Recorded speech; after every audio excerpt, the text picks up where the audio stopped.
Why do North Korean defectors keep on changing their stories? North Korea is an unimaginable country. When I was 9 years old, I saw my friend's mother publicly executed. Her crime? Watching a Hollywood movie. That is a truly horrendous account. The problem here is that Park has a long history of glaring inconsistencies in interviews that have left some experts scratching their heads. For instance, she says this about the fate of her father.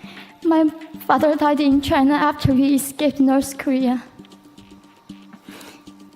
And I had to bury him at 3 a.m. in secret. But she's also told reporters on another occasion that her father was cremated. She told the Irish Independent that at one point, her and her sister were forced to fend for themselves in the mountains after their parents were imprisoned. Who looked after you? No, Were both of your children or were both of your parents in jail at the same time? Mm-hmm. So you looked after yourself? Yeah, sister and I. How did you survive? We had to find our ways to find the food to eat. And I had to go to mountain and just get the grasses and plant there.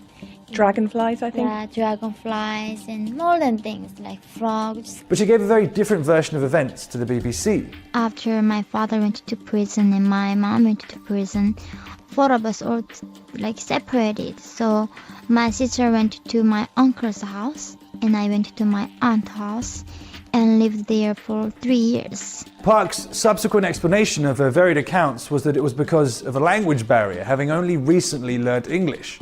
But such extreme differences in narrative are clearly more than just translational errors. In the end, we don't know what to believe. The same is true of other high-profile defectors. For example, former prisoner Shin Don-hyuk confessed parts of his testimony that went towards writing the international bestseller Escape from Camp 14 were false. Similarly, former intelligence officer Kwon Hyuk told US Congress he had witnessed human experiments.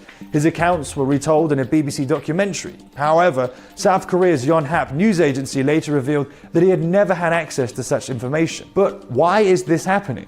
With North Korea almost completely cut off from the world, it's perhaps unsurprising that journalists are willing to pay a lot of cash for eyewitness accounts. These days, it can be well over $500 an hour.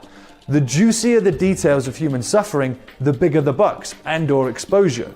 But the press then turn a blind eye when sensational claims are disputed.